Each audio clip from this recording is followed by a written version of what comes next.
Olá, boa tarde. Eu sou Cristian Hernandes, sou aluno de mestrado em Matemática Aplicada. Meu orientador é o professor Marcos Vale. E a gente trabalhou no modelo computacional para o diagnóstico de leucemia linfoblástica aguda, baseado na aprendizagem de máquina e técnicas de processamento de imagens. Mas o que é a leucemia linfoblástica aguda? Então, vamos ver uma pequena introdução. Aquela doença, também chamada de LLA, é um tipo de leucemia, ou seja, câncer no sangue, caracterizado pela presença de muitos linfoblastos no sangue e também na medula óssea. Tá? E esses linfoblastos são simplesmente células brancas imaturas, são células brancas que não conseguem virar a linfócito. Tá? Aqui coloquei uma imagem para a gente ver, para a gente se familiarizar um pouquinho com o tipo de imagem com que vamos trabalhar. Especificamente, temos três componentes principais nessa imagem. Temos o fundo dela, que tem um pouquinho de ruído, que é próprio de um microscópio com que foi tirada a imagem.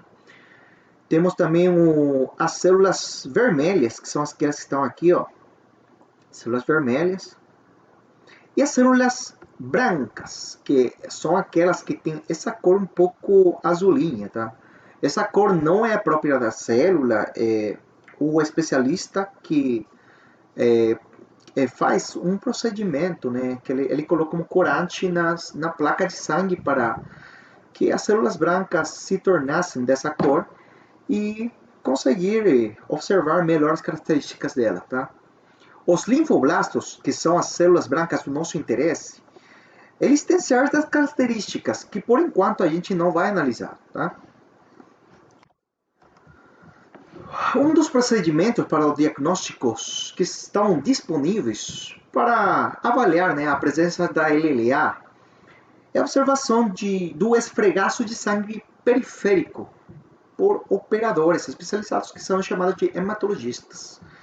Os operadores determinam a porcentagem de linfoblastos em relação, né, ao número de células brancas presentes na imagem, tá? Se essa porcentagem for maior ou igual do que 20%, o diagnóstico é estabelecido como positivo. Ou seja, que se a imagem tem bastantes, né, um monte de linfoblastos, tá? É muito provável que a pessoa apresente aquela doença. O processo de contagem dos linfoblastos é uma tarefa que demanda muito tempo, né?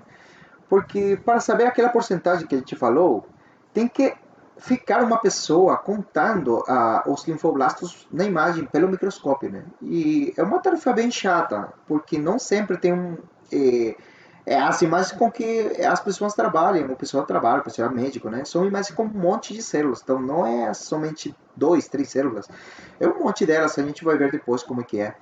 Então, essa tarefa fica um pouquinho demorada, né? Demora muito tempo, demanda muito tempo. Os resultados dependem também da experiência subjetiva do operador e do seu estado de cansaço, né?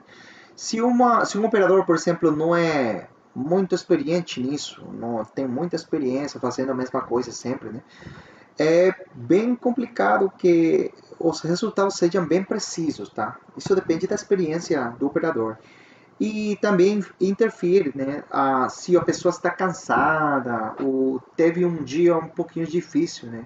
Ou simplesmente ela está observando pelo microscópio na noite, né? Então, são coisas que interferem na contagem de linfoblastos. Uma tarefa um pouquinho demorada e que depende do operador. Por causa disso, dois operadores podem dar diferentes contagens, né, para a mesma placa de sangue, por causa dessas variáveis que não são possíveis controlar. Então, fazer aquela contagem de forma automática com o modelo computacional de software livre pode ajudar em várias coisas, né, a resolver um pouquinho esses problemas, para mexer um pouquinho melhor com isso. Conseguir realizar um processo de diagnóstico mais eficientemente, né, porque ao não ter uma pessoa, né, que seja uma máquina, a máquina não se cansa, né, a máquina não tem cansaço, a máquina não precisa de muito tempo também. Então, vai ajudar a melhorar a precisão com que é feita a contagem desses linfoblastos, vai diminuir também o custo econômico, porque no momento em que demanda menos tempo do especialista, o especialista cobra, né, dinheiro. Então, se ele está se ocupando numa tarefa muito menos tempo, então isso, no final das contas, é dinheiro que está se poupando, né? Não é necessário também um equipamento de diagnóstico custoso, né? Um hardware, uma máquina gigantesca. Simplesmente é um software que pode estar na nuvem, né? E que muita gente concorrentemente pode acessar a ele de modo que consiga obter uma contagem eh, sem problema e no menor tempo possível, simultaneamente muitas pessoas poderiam fazer isso. Nossos objetivos, temos dois objetivos principais, né? Um geral e um específico. O geral é propor um algoritmo computacional que seja uma ferramenta para realizar diagnósticos de LLA mais rapidamente, mais eficientemente, né? O específico é o que a gente fez, na verdade, que foi desenvolver um programa computacional com software livre, que a gente usou Python, né, que é software livre, que, com que a gente pode mexer, com que outra pessoa pode melhorar, né, o programa. Que utilizando diversas técnicas de processamento digital de imagens e um modelo de aprendizado de máquina, recebe uma imagem colorida obtida por microscópio como entrada e devolve a porcentagem, o número de linfoblastos encontrados e a mesma imagem com marcas nessas células. Aqui temos um exemplo, olha aqui. A entrada é uma imagem desse tipo, tá? O nosso algoritmo recebe essa imagem, ela é uma imagem colorida, tá? E na saída a gente consegue ter uma imagem com as células brancas marcadas com pontinhos verdes em geral, mas aquelas células brancas que fossem identificadas como linfoblastos, que são as células que são o problema, né, nesta doença, são marcadas com uma cor vermelha, tá? São aquelas que estão aqui. E o algoritmo faz a contagem, nesse caso tem 42 linfoblastos e também calcula, né, a porcentagem achada, que foi, nesse caso, 97,67%, tá? Então, esse é em geral, né, o diagrama com que a gente trabalha, né? O resultado do nosso algoritmo, tá? Recebe essa entrada e nos dá essa saída. O nosso trabalho foi dividido em duas etapas principais, tá? Uma que é a identificação e extração de células brancas, que foi uma etapa baseada em um artigo que a gente pegou, né?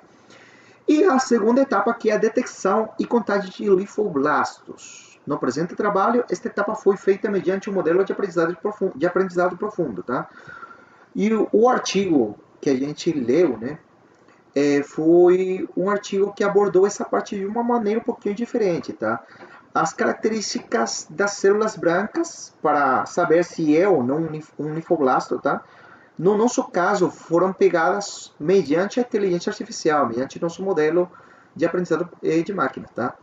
Mas no caso do artigo que a gente leu, essas características foram extraídas de uma forma diferente, utilizando um análise morfológico, né?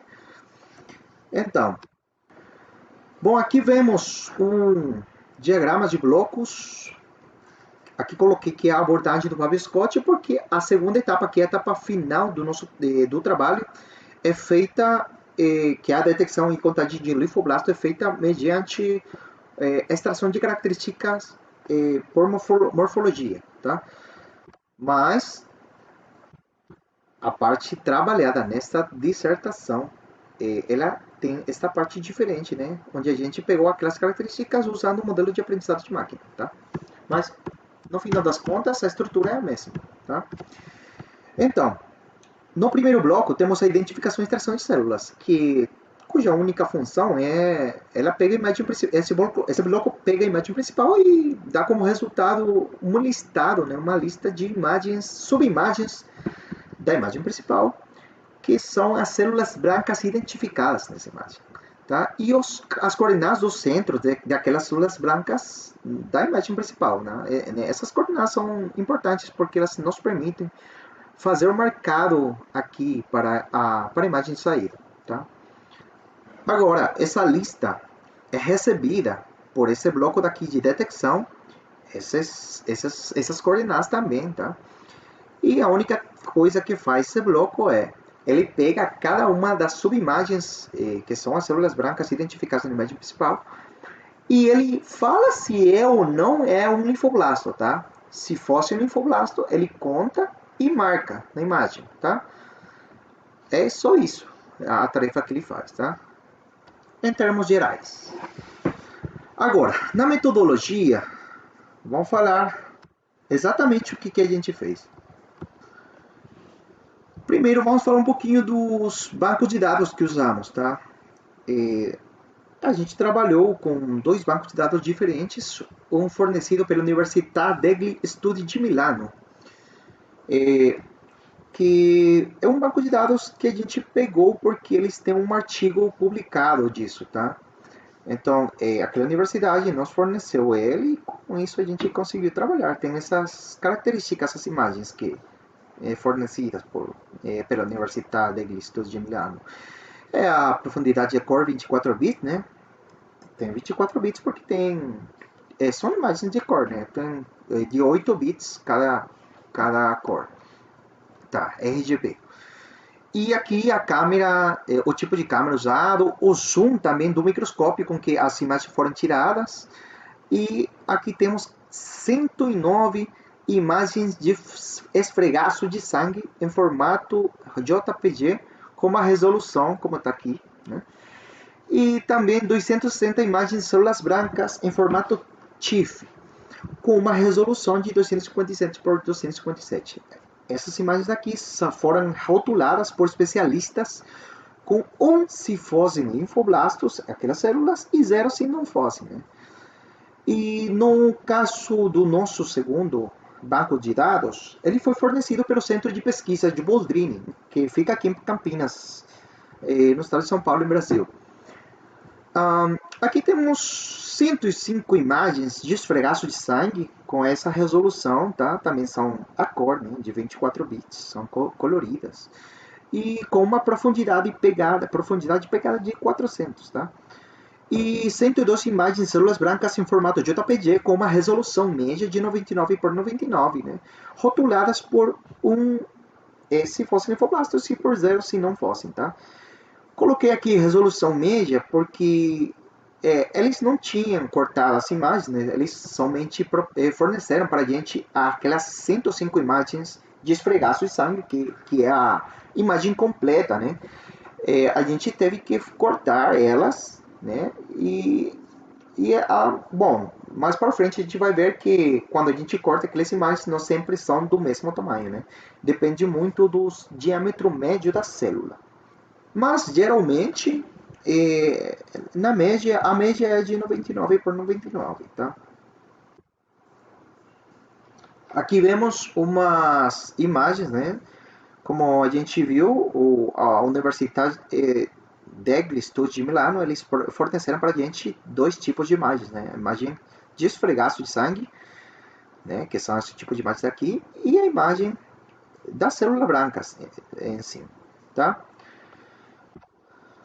E aí o tipo de imagens do banco de dados fornecido pelo Centro de Pesquisa Boldrini, que é esse tipo daqui. É um pouquinho diferente, né? Porque depende de algumas variáveis, né? Também depende do microscópio com que foram tiradas com um microscópio diferente, mas o algoritmo não tem problema com isso. Bom, aqui temos, para lembrar, né, nosso diagrama de blocos geral. E agora a gente vai analisar cada um desses blocos, tá? Vamos ver o que tem esse bloco de identificação e extração de células brancas, como é que ele faz aquela identificação, como é que ele corta as imagens, como é que ele pega as coordenadas dos centros, tá? É isso que vamos ver. A identificação e extração é feita mediante esse diagrama daqui, tá? Ele recebe a imagem principal, né? e faz primeiro um cálculo do diâmetro médio celular em pixels. Esse cálculo é feito mediante a técnica de morfologia matemática, uma técnica que se chama de granulometria. Então, ela devolve o diâmetro médio celular. Esse diâmetro médio está em pixels, né? Por que está em pixels? Porque se ele estiver... a gente não pode dar uma medida, né, certa, porque depende do zoom que faça o microscópio, né? Então, por isso que a gente trabalha com pixels. Também, a imagem passa por um processo de segmentação. Aquela segmentação, aqui temos como fica a imagem, né, após a segmentação. E o propósito dessa segmentação é simplesmente identificar quais são as células brancas. Depois a gente vai ver mais para frente como é que foi feita, tá? Esse diâmetro médio e essa imagem segmentada são o que a gente precisa para cortar aquelas células brancas e obter na saída o que a gente precisa, tá? Então, vamos ver como que foi calculado o diâmetro médio celular em pixels, tá? Então, tem um processo um pouco longo, né? Mas dá para entender. A imagem foi levada a tons de cinza, tá? Depois, a imagem foi passada por um filtro gaussiano para detectar o fundo, tá? O fundo é detectado, a gente faz uma subtração da imagem daqui com a imagem subtraída, né? Com o fundo, que realmente é o fundo, tá? Depois vamos ver por que esse fundo, esse filtro gaussiano detecta o fundo, tá? Então, como resultado dessa subtração, a gente aplica depois um contrast stretch, que depois a gente vai ver o que é isso. E o resultado é uma imagem desse tipo, tá? E para depois aplicar uma binarização de Otsu e invertir a imagem, tá? De modo que a imagem final vai ser, no final, né? A imagem, como resultado desse bloco, vai ser uma imagem em preto e branco, onde as células vermelhas, vamos ver que tem alguns buraquinhos aí. Então, para fazer o cálculo do diâmetro médio, esses buraquinhos não são favoráveis para a gente. Então, a gente tem que tampar esses buracos. Então, aqui passa por um bloco de tampar buracos. Aqueles buracos são tampados, como a gente pode ver a diferença, né? E, no final das contas, fazemos uma granulometria para calcular o diâmetro médio. Então, vamos ver o que cada uma dessas coisas, tá? Então, os detalhes importantes que a gente vai falar, né? Que primeiro é o fundo, né? A gente viu que usamos um filtro gaussiano para detectar o fundo, que tem um pouquinho de ruído, né? Então, a gente quer tirar esse ruído. Por isso que a gente faz a subtração da imagem em tons de cinza com o ruído, né? Que foi fornecido na saída do filtro gaussiano. Dada a natureza desse tipo de imagem com que a gente está trabalhando, podemos supor que as uniformidades do fundo são mais longas e suaves, né, que nas células presentes. Então, por isso, o fundo possui menores frequências espaciais que as células, né? E é por isso que a sua informação pode ser extraída, pode ser pegada, né, com um filtro passa-baixo. E o filtro gaussiano é um filtro passa-baixo, né? Então, o filtro gaussiano foi aplicado com um kernel de 801 por 801, que aquele kernel deu certo para os dois tipos de imagens, o tipo de imagem do Fábio Scott e do Instituto de Pesquisa de Boldrini, tá? Aquele contrast stretch que a gente falou é simplesmente um ajuste de contraste da imagem, tá?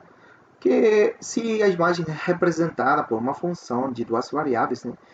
Então ele é dado mediante essa equação daí, né? É simplesmente uma transformação linear que a gente faz com a imagem para melhorar o contraste dela, tá? Aqui vamos ver a importância de fazer aquela subtração do fundo, né? Que com o filtro gaussiano que a gente fez e o contrast stretch, tá? Porque essas coisas, essas operações foram feitas porque provocam um efeito importante no histograma da imagem, que permitirá fazer uma binarização mais robusta, porque no final das contas o que a gente quer ter é uma imagem preto e branco, com as células brancas e vermelhas em cor branca e o resto, que seria o fundo, né, em uma cor preta, tá?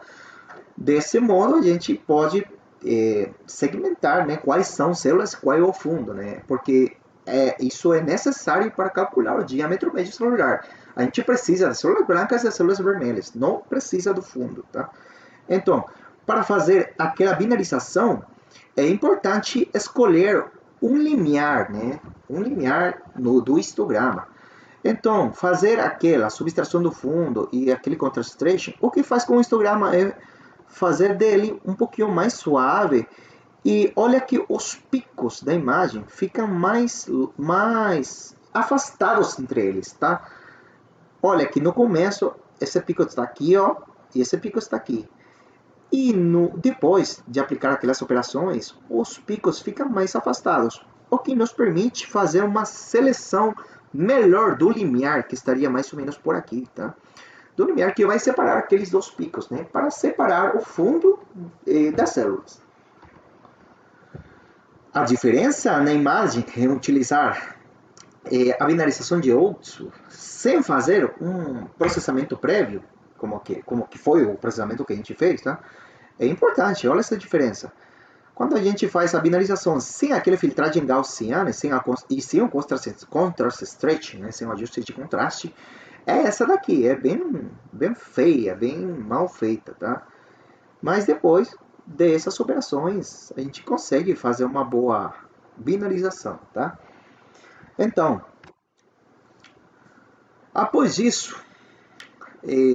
depois dessa binarização, a maioria das células vermelhas fica com um buraco dentro delas, que a gente falou quando viu o diagrama de blocos, não?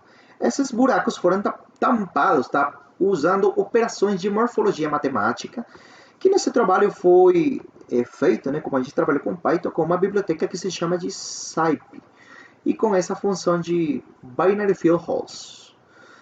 Além de tampar os buracos, também limpamos um pouquinho um ruído de sal e pimenta, né, que fica na imagem. Olha que fica aqui um ruído de sal e pimenta também no fundo, tá? Esse fundo foi limpado, né, simplesmente com uma operação de abertura. É com um elemento estruturante pequeno, né, porque somente é para tirar um pouquinho esse ruído do fundo. É um tamanho de 5%. Aqui vemos o algoritmo utilizado para granulometria, né? Porque lembre-se que quando a gente já tinha, né, a imagem com os buracos tampados, ele passa por um processo de granulometria. E o que é isso? Olha, a granulometria, a única coisa que faz é fazer operações de abertura, né, com diferentes elementos estruturantes e ela escolhe como diâmetro, né, diâmetro médio celular, ela escolhe o elemento estruturante que nos fornece a maior caída de porcentagens de pixels brancos na imagem, tá? Isso pode ser visto, bom, o algoritmo é esse, tá? Foi pegado de um livro, né? Aqui está a referência ao livro de Soile. E aqui nos gráficos a gente pode ver de melhor maneira isso, tá? A função do elemento estruturante, o que faz, ele pega... Aqui temos, por exemplo, que na esquerda temos o elemento estruturante de 31, na direita de 33 pixels, tá? Esse elemento estruturante de forma elíptica, ele foi aplicado na imagem, né? E nessa faixa daí foi obtida a maior caída, tá? A caída mais abrupta, mais forte, tá? Essa caída, então, se vemos as caídas, né, em um gráfico diferente, pode ser visto aqui do lado direito, tá? Onde aquele pico acontece aqui, justamente nos 33 pixels, tá? Então, essa quantidade de pixels aí é pegada como o diâmetro médio da célula. Isso que é a granulometria, tá? Então, ele pega o elemento estruturante que nos fornece a maior caída porcentagens de pixels na imagem. Bom, após isso, a gente já falou de como é que a gente calculou, né, o diâmetro médio celular em pixels e agora falta ver um pouquinho da segmentação. A segmentação foi feita baseada nesse diagrama de blocos daí. A imagem foi levada ao espaço LAB, ele é um espaço diferente do que o espaço RGB, que a gente fala comumente, né? Um pouquinho diferente. E depois disso, ele cria uma nuvem de pontos, tá? Que a gente vai ver um pouco mais para frente, com os canais A e B, né? O espaço LAB, ele tem canal de L, que é luminosidade, e A e B, que são os canais que contêm a informação das cores da imagem, tá? Então, com a informação das cores, que estão nos canais A e B, a gente usa um algoritmo K-means com K igual 3 para segmentar. Por que a gente usou K igual 3? Bom, mais para frente vamos ver, né? Mas aqui dá para perceber, né? Que na segmentação dos pixels, a gente tem que a primeira imagem, ela pega a informação do fundo. Na segunda imagem, o algoritmo pegou informação das células brancas. E na terceira imagem, o algoritmo K-means, ele pegou a informação das células vermelhas, né? É por isso que a gente falou no começo, né, que a imagem colorida tem 3 componentes principais, né? O fundo, as células vermelhas e as células brancas, né? Então, a única coisa que o algoritmo K-means faz é fazer aquela separação, né? Ela separa os pixels que pertencem a cada uma dessas classes, tá? É um algoritmo de classificação. Agora, após de ter isso, como é que a gente consegue saber qual é que é a imagem que temos que pegar, a imagem ganhadora, né? Será essa daqui ou essa daqui? Como o nosso interesse, né, é obter informação das células brancas, então seria a imagem no meio, né? Mas como é que o programa sabe isso? Então, a gente tem que gerar uma imagem de referência para fazer uma comparação e, após da comparação, conseguir selecionar, né, qualquer imagem, a melhor imagem que é do nosso interesse. Então, a imagem de referência é obtida mediante um algoritmo chamado algoritmo do triângulo, que a gente vai ver mais para frente, tá? O algoritmo faz aquela comparação, ela seleciona a imagem ganhadora e depois disso a imagem fica com um pouquinho de buracos também, como a gente viu para trás, né? E esses buracos são tampados com uma operação a mesma operação que antes a gente falou, e também fazemos uma operação de opening area, né? Por que fazemos essa operação? Porque pode acontecer que fiquem alguns pixels, né, na imagem e objetos não desejados, que não são desejados para a nossa análise. Porque no nosso análise, a única coisa que a gente quer fazer é pegar a informação das células brancas, né? Então, não precisamos de objetos mais pequenos que isso, né? Então, fazemos um opening area para eliminar esses objetos, tá? Bom, usamos o espaço LB porque ele reproduz com maior precisão a possível gama de cores que o olho humano é capaz de perceber, tá? Além disso, como a informação das cores está contida nos canais A e B, né, a gente reduz a dimensionalidade do problema, né? Porque no começo a gente tinha 3 canais, né, RGB. Então agora a gente trabalha somente com 2 dimensões, tá?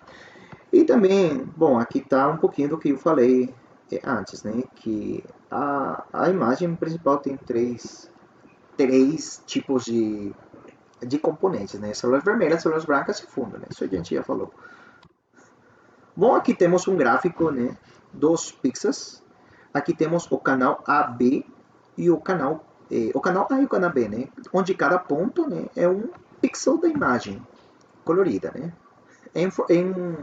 No espaço LAB, tá? Então, depois de aplicar o algoritmo K-means com K igual 3, ele faz aquela segmentação bem legal aqui. Olha. Então, ele faz agrupação, né, dos pixels que têm características similares. Bom, aqui podemos ver o resultado do algoritmo K-means, tá?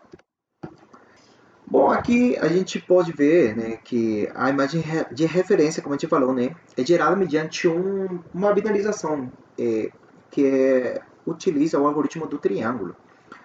Aqui é usado o canal B, porque a gente, para gerar imagens de referência, o que quer é ter informação das cores azuis, né? E a cor azul, por quê? Por que a cor azul? Né? Porque as células brancas são as que estão pintadas de cor azul, né? E então, e o canal B é o canal do espaço Lebesgue que contém a informação da cor azul, tá? Aquele limiar com esse algoritmo é calculado da seguinte forma, tá? Ele tem, ele pega o pontinho, primeiro ele desenha uma reta, né, entre o pico do histograma e o começo dele, tá? Então, o pixel selecionado, ele é selecionado calculando a distância entre cada um desses pixels até essa reta, tá? Aquele pontinho cuja distância seja a maior, esse pontinho daí será o limiar selecionado para fazer a binarização do canal B, tá?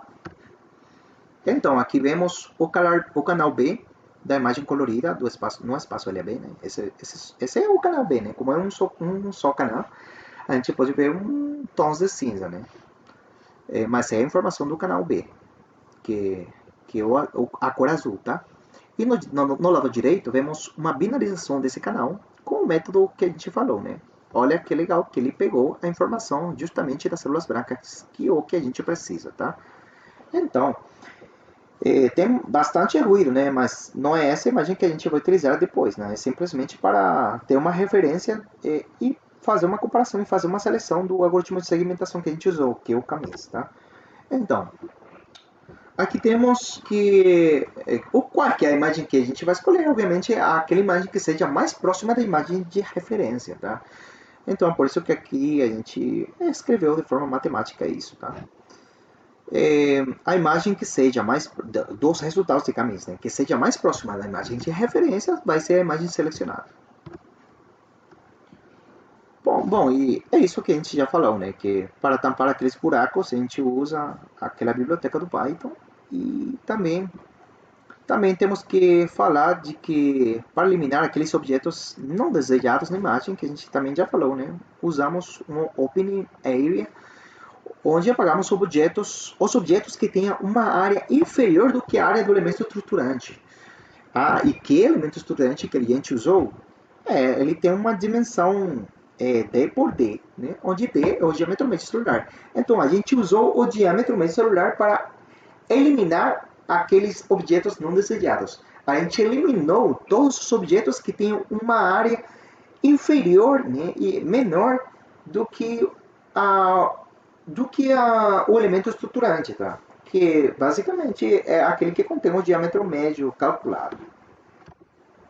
Bom, então temos aqui a imagem escolhida, os resultados obtidos do algoritmo CAMIS, e a imagem escolhida depois de fazer aquelas operações morfológicas que a gente falou, né? Que são as operações para tampar aqueles buracos, né? Olha que, por exemplo, aqui tem um buraquinho, então ele foi tampado. E esses objetos não desejados, né, que também foram eliminados. Bom, a gente já falou como calcular o diâmetro médio celular, de como fazer o procedimento da segmentação. Falta simplesmente falar do processo de separação e a forma em que a gente cortou as células brancas, tá? Então, para isso, esse bloco recebe o diâmetro médio calculado e a imagem segmentada que a gente teve, tá? Olha, primeiro, temos que falar de uma coisa. Olha que, por exemplo, depois da segmentação, pode acontecer que duas ou mais células fiquem coladas, né? Uma junto à outra, fiquem bem juntas, como por exemplo aqui. Isso é um problema porque se elas ficam assim juntas, o algoritmo vai pensar que tudo isso daqui é uma só célula. E não é desse jeito, né? São duas células que estão juntas demais, né? Então, como corrigir isso? É isso que a gente vai falar aqui. Antes de cortar as células brancas, temos que primeiro separar elas, tá? Então, para fazer aquela separação, a gente usa um algoritmo chamado de watershed, que é um algoritmo baseado, que usando porque ele pode ser usado com diferentes tipos de transformações, né? Mas a gente aqui está trabalhando com a transformada de distância. E depois de usar esse algoritmo, fazemos uma correção de erros, tá? Porque o algoritmo também tem um problema que a gente vai ver mais para frente, tá? Mas ele consegue separar sim, tá? As células. Então, vamos ver. Olha, temos aqui do lado esquerdo as células já identificadas. Olha que se a gente não faz aquela separação, a identificação das células brancas, ela é feita de uma maneira errada, né? Ela pega essas três células como se fossem somente uma. Mas, após aplicar o algoritmo, a gente consegue fazer aquela divisão entre elas. Olha que legal, né? Ficam bem bonitinhas, tá? Aqui também, olha que aqui tem três células juntas, bem juntas, tá? Mas o algoritmo consegue, sim, fazer uma boa separação daquelas células, tá? Então, o problema é que após aplicar o algoritmo, pode acontecer que uma célula que era somente uma, agora fique como se fossem duas, tá? Então, esse é um problema que a gente tem que corrigir. O procedimento que usamos para corrigir isso, aquela correção, tá, que a gente tem que fazer, é feita mediante o cálculo da distância dos centros das células calculados que estejam mais próximos, bem próximos entre eles, tá? Por exemplo, olha a imagem. Se o algoritmo Watershed ele erra, né? Se ele erra, significa que os centros dessas células que era realmente uma, né? Ele separa como se fossem duas. Os centros dessas duas células ficam bem próximos entre eles, tá? Então a gente pode aproveitar isso e calcular a distância entre os pontos bem próximos, né? Se dois pontos, a distância entre dois pontos é bem pequena, é menor do que o diâmetro da célula, então a gente decide não separar eles, tá? A gente calcula a média, que é o que está aqui, né? Olha aqui, a célula principal era essa daqui. Era uma célula só. O algoritmo separou em dois, tá? Mas quando separou em dois, nosso algoritmo, ele, para resolver esse erro, né? Ele pega o centro dessas duas células identificadas, verdade? Ele calcula a distância entre eles. Como a distância entre eles é menor do que o diâmetro médio celular, ele calcula a distância entre esses pontos e o ponto médio desse segmento de reta entre esses dois pontos, tá? E esse ponto meio é aquele que é levado em conta como o centro dessa célula, tá? Então, fazendo isso, olha que no final fica somente uma célula identificada, tá? Então, resolvido esse problema, as células podem ser cortadas, tá? E as células de que tamanho são cortadas? Isso também é outra coisa que a gente tem que falar.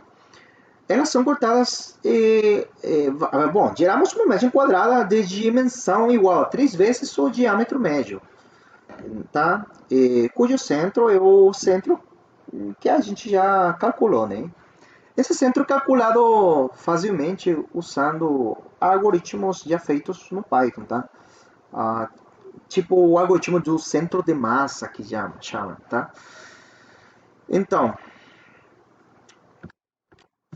as células são bem cortadas, olha.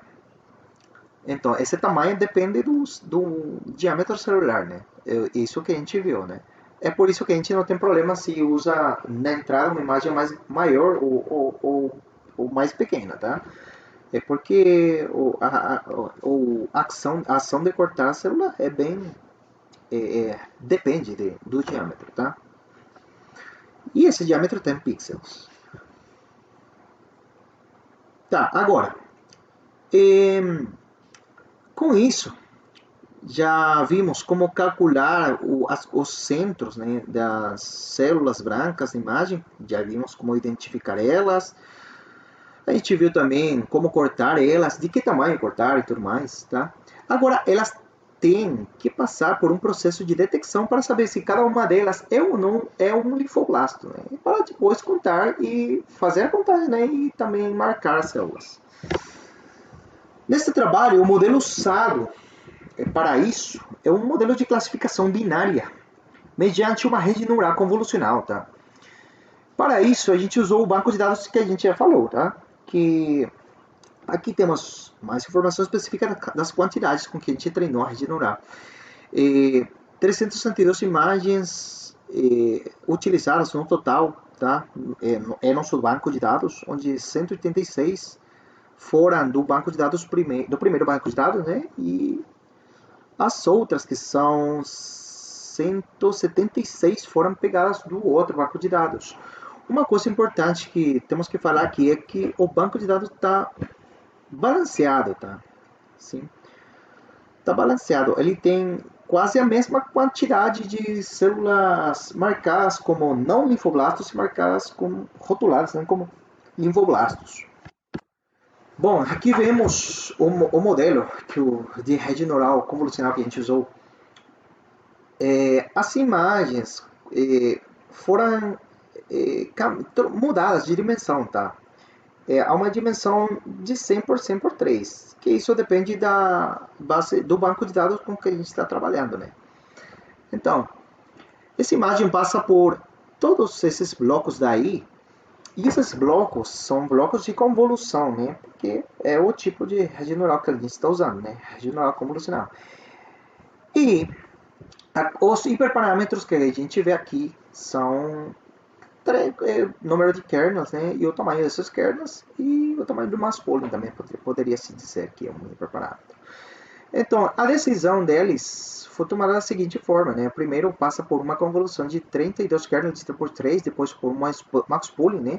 E aquele processo fica se repetindo, né? Mas com diferente quantidade de kernels usados, tá? Convolução mais pooling, convolução mais pooling, convolução mais pooling, tá? Para no final das contas fazer um flat, né, que é aplanar a imagem resultante depois dessas operações, tá? Então, tendo uma rede neural clássica, né, onde não coloquei nenhuma camada oculta, tá? Ela foi diretamente para a camada de saída, que é somente um neurônio, né, porque nosso modelo de classificação é somente binária, tá? As funções de ativação usadas na convolução, né, é o recomendado pelos profissionais, né, que são a função HELO, e na saída a gente usou uma função sigmoide, tá? Também usamos um Data Generator, né, para ter uma maior quantidade de imagens, né, no nosso banco de dados, né. Ele, a única coisa que faz é gerar mais imagens, né? Só que agora fazendo um flip, né? Um flip horizontal e um flip vertical, né? Aqui está também outros parâmetros, como as épocas utilizadas no treinamento, o batch size, né? Também um parâmetro de regularização que usamos, que é o dropout 0.5, tá? E o otimizador ALAN, né? Que é simplesmente o método do gradiente descendente, né? Mas com uma escolha da taxa de aprendizado automática, tá? A função de perda, né, do custo é a entropia cruzada, né, a cross entropy, e a métrica, a acuracia binária, né? Tá, esse é o nosso modelo de classificação. Tudo mais. A avaliação do modelo foi feita mediante o método K-holdout com estratificação, usando K-Waldez e os 67% e 36% dos dados para treinamento e teste, respectivamente, tá? Então, o resultado na avaliação foi uma acuracia média do 96,67%, tá? Após a avaliação, a rede neural foi retreinada com o 100% do banco de dados para obter o modelo final, né? Para já usar na vida real, né? E dado que os dados estão balanceados, a acuracia é uma boa medida de avaliação. Isso é importante, né? Porque se os dados não estejam balanceados, a gente teria que usar outras medidas, não somente a curacia, né? Talvez o F-score, né? O recall e outras medidas, tá? Então, como usamos o método de holdout com estratificação, os dados ficam sempre balanceados, né? Então, a gente aqui tem uma tabela com os resultados desse Kahoot, né? Kahoot, perdão. Olha, que para KU1 tem uma curacia no treino e uma curacia nos testes. Curacia no treino e curacia nos testes, né? Para KU1, 2, 3, 4, 5, 6, 7, né? Até o 10, tá? E a curacia média é a que a gente falou, né? No teste, que são dados que a general não viu no treinamento, né? Tem aqui de 97,67%, tá? É uma boa curacia. Resultados. Aqui vemos, né? Uma imagem com poucas células brancas, tá? Mas eu coloquei para ver um pouquinho como que o modelo está trabalhando. Aqueles pontos verdes são simplesmente os pontos que o algoritmo identificou como células brancas, tá? Se houvessem eles sido linfoblastos, ele houvesse marcado aquelas células com uma cor vermelha, tá? Então, por isso que aqui tem que identificou 0 linfoblasto e 0,0% de linfoblasto na imagem, tá? Não achou, ele não achou linfoblasto na imagem. Então, mas essa imagem aqui foi fornecida pela Universidade de Milano, né? E aquela universidade, naquele banco de dados, fornecido alguns arquivos, tá? E que contém exatamente as coordenadas dos linfoblastos achados nessa imagem, tá? Essa informação está no arquivo aqui colocado na referência, tá? E esses foram marcados por profissionais, tá? E nesse caso os profissionais também falaram que na imagem não tem linfoblastos. Então, concorda, tá? Na seguinte imagem também é a mesma coisa. Essa imagem também é do banco de dados da Universidade da Itália, né? De Milano. Os especialistas falaram que a imagem tinha 11 linfoblastos e nosso algoritmo falou que tem 12, tá? Quase a mesma coisa. E aqui também ele coloca a porcentagem, que é importante para fazer o diagnóstico, né? Essa informação está descrita nesse arquivo, tá? E tudo mais. Bom, a mesma coisa aqui. Essa imagem é um pouquinho mais complexa, tá? Também é do banco de dados da Universidade de Milano. E os especialistas falaram que tem 23 linfoblastos. Nosso algoritmo falou que tem 21. Tá? Resultados. Aqui agora com imagens do outro banco de dados que a gente tem, né? Que é o banco de dados do Instituto de Pesquisa Boldrini. Aqui tem uma imagem com 0 linfoblasto, tá? Não detectou linfoblasto e faz sentido, sabe? Porque geralmente os linfoblastos têm uma característica importante, que é o núcleo das células brancas. Nos linfoblastos, os núcleos das células brancas ocupam a maior parte da célula, tá? Então, nesse caso, a gente pode ver aqui que não tem muito. Seguinte, o resultado aqui também tem imagens juntas, tem com a porcentagem e a quantidade de linfoblastos achados. E aqui essa imagem é bem diferente, né? Ela tem bastante células brancas e é impressionante olhar a quantidade de linfoblastos detectada, né? Isso parece que fosse de uma pessoa que seja doente, né? E de fato porque essa imagem foi fornecida por um especialista e ele falou pra gente que ele é uma pessoa doente. E foram achados bastantes linfoblastos. É uma coisa importante que falar aqui que apesar de ter um monte de células também bem juntas, o algoritmo conseguiu detectar bem, né? Não sempre, né? Mas em termos gerais, a detecção foi muito boa. Comentários. Bom, agora vamos falar um pouquinho dar alguns dados importantes que podem ser levados em conta para melhorar o algoritmo no futuro, né? Aí 3 pontos importantes que eu gostaria de dizer. A implementação do algoritmo K-means para obter a informação dos pixels que compõem as células brancas. A implementação do algoritmo Watersheet para separar as células juntas e a resolução das imagens de entrada, tá? Bom, primeiro vamos comentar um pouquinho da implementação do algoritmo K-means, que na verdade não vou falar da implementação em si, tá? É somente do processo da segmentação, na verdade. Na segmentação que a gente fez com o algoritmo K-means, tem um pequeno problema, tá? Que tem a ver com que no momento de fazer aquela agrupação, tá? Que a gente viu com os pixels no plano cartesiano, né? Usando o algoritmo de cluster. O algoritmo confunde, tem uma confusão entre o citoplasma celular e o fundo, tá? O citoplasma das células, ele deveria ser parte da célula, mas o algoritmo fala que é parte do fundo, tá? Então ele tem essa confusão. Então ele somente pega muito bem o núcleo delas, tá? Então pode ser que isso pode ser melhorado, tá? Talvez usando algum outro algoritmo para o clustering, né? Ou pode ser melhorando alguma coisa no pré-processamento da imagem, tá? Então, o que pode provocar isso?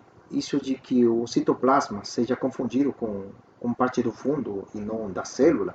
Isso pode provocar um cálculo errado do centro delas, né? Porque se o programa pensa, né, que a célula é somente o seu núcleo, tá?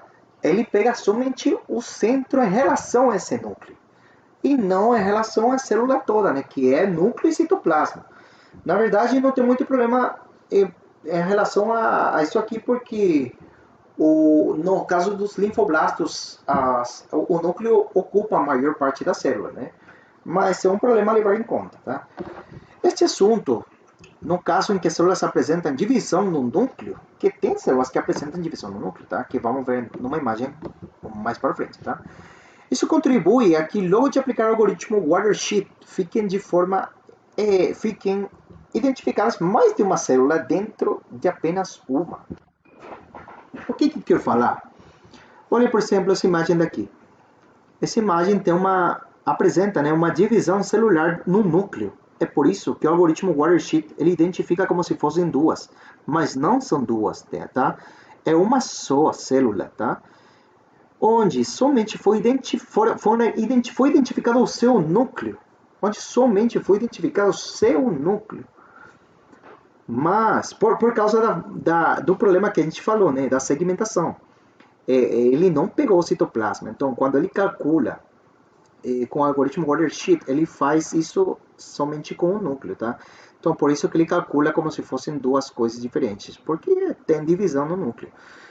Como se fossem duas células diferentes. Mas isso é resolvido também usando o algoritmo, a mesma coisa que a gente usou que a gente falou no Watersheet, né? Que é esse assunto de pegar a calcular, né, a distância entre o centro de células próximas e células de células que foram identificadas pelo algoritmo, né, que estejam bem próximas, e pegar um ponto médio entre eles, tá? Então, no processo da segmentação, antes de usar o Watersheet, tá, podiam ficar células juntas que não conseguissem separar.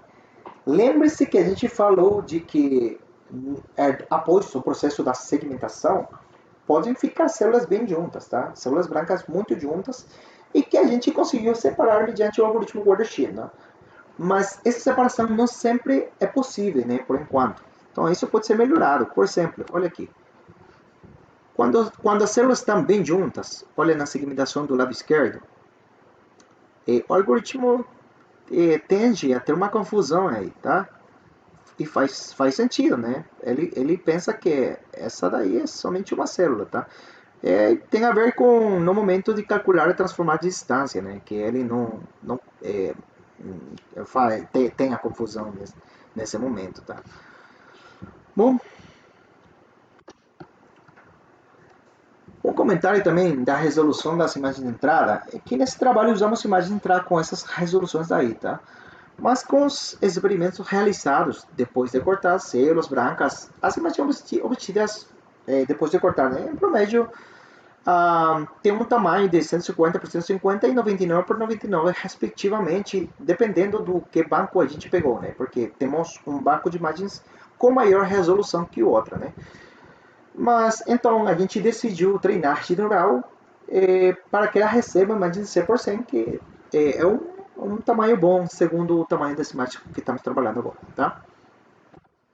Bom, finalmente temos aqui uns agradecimentos, tá? A CAPES, né? Que é a Coordenação de Aperfeiçoamento de Pessoal de Nível Superior do Brasil, que ajudou, né, com financiamento, tá? Ao Instituto de Pesquisa Boldrini, que nos forneceu o seu banco de dados, do mesmo jeito também o Dr. Fábio Scott, da Universidade degli Studi de Milano, que forneceu para a gente também seu banco de dados, para a gente conseguir fazer o modelo computacional da rede neural. Tá? Aqui temos também as referências bibliográficas, se vocês quiserem ver da onde que a gente pegou essas informações e tudo mais. Bom, muito obrigado por tudo. Até mais.